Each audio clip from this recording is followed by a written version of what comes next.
Hey guys, I'm Ashley and today we are going to make a boho inspired macrame sign on the Glowforge here on Chip Builds. Okay, so we're in the Glowforge app, which is just app.glowforge.com, and I've already uploaded my SVG into Glowforge, and all you have to do is you just hit the plus sign and then you can upload or do the artwork or whatever. So for this project, I am going to be using 1/4 inch MDF. So I'm going to select the thick draft board setting, and then as you can see, because I'd already color coded my SVG file, it came into the correct operations. So the score lines were correct and the cut lines were correct as well. Now sometimes with the thicker draft board, I do have to change the proof grade cut down to speed of 130, but that is something that you need to test because you can't just always trust whatever settings Glowforge has provided, and you also need to be measuring the thickness of your material as well. So overall, this file ended up taking about 13 minutes to cut out. Okay, to paint this project, I'm going to use this chalked up paint. I'm going to do a white base coat since the MDF likes to kind of soak in paint. Alternatively, you could do like sanding sealer and different things to kind of let the MDF soak up before you do coat of paint, but I'm just going to do 1 coat of white and most likely just 1 coat of this fern color. I think it could be a nice, cool little bohemian color, and I'll put a link down in the description below where you can pick up this paint. So before we paint it, we do got to shake it up a bit, make sure it's all nice and mixed and ready to go. All right, and so I'm going to do is I'm just going to kind of pour a little bit like this, and then I'm going to use my little rolling brush and just really get like a nice even coat along this whole piece. I got these roller brushes off of Amazon for pretty cheap and they work out pretty well. All right, so now we have a nice even coat of the white and I'm gonna let it dry.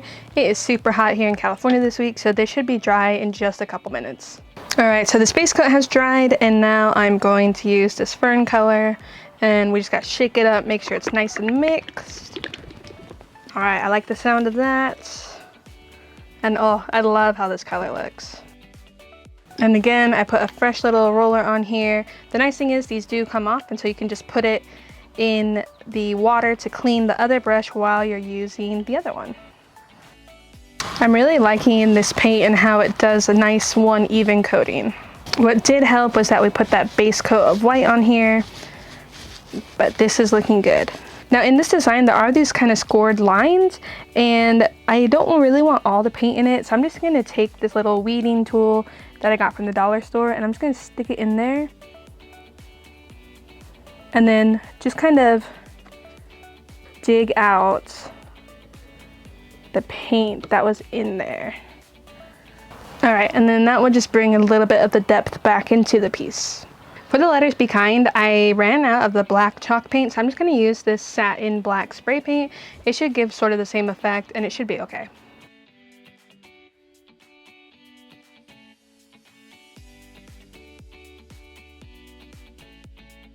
Okay, so now it's time for us to glue on the letters that we painted black.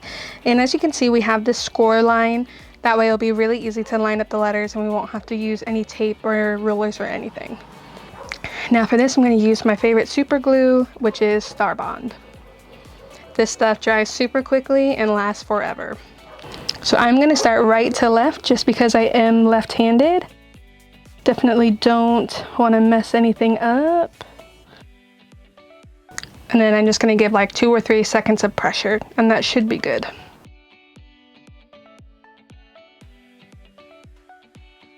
I did slightly move the end a little bit by accident. Whoops. So now the last thing we have to do is just tie our macrame knots. For the macrame rope section, we are going to cut our pieces to 36 inches long, and it's not really going to be totally 36 inches long because you do fold it in half, and that will be the length of the rope that's hanging from the bottom of the sign. So now it's time to add the macrame rope to our project, and what we're going to do is just fold it in half. So at this side of the opening, I'm going to shove this rope in there, and I'm going to push the yarn through from the front and pull it, and then just tighten it up. Let's get a little closer, and then just tighten it up just like that. And then we're just going to do this for the rest of the piece. Pro tip, when you're cutting the macrame rope, it really helps to have an intern help you out in the process.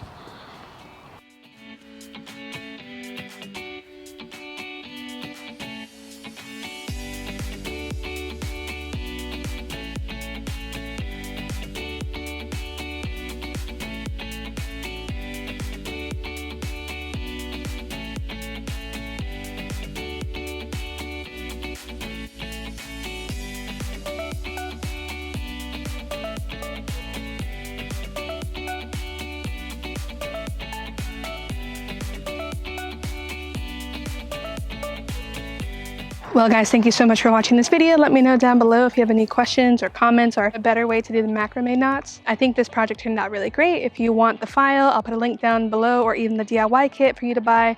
I have all that stuff listed down below. But thank you guys for watching so much, and I'll catch you guys later.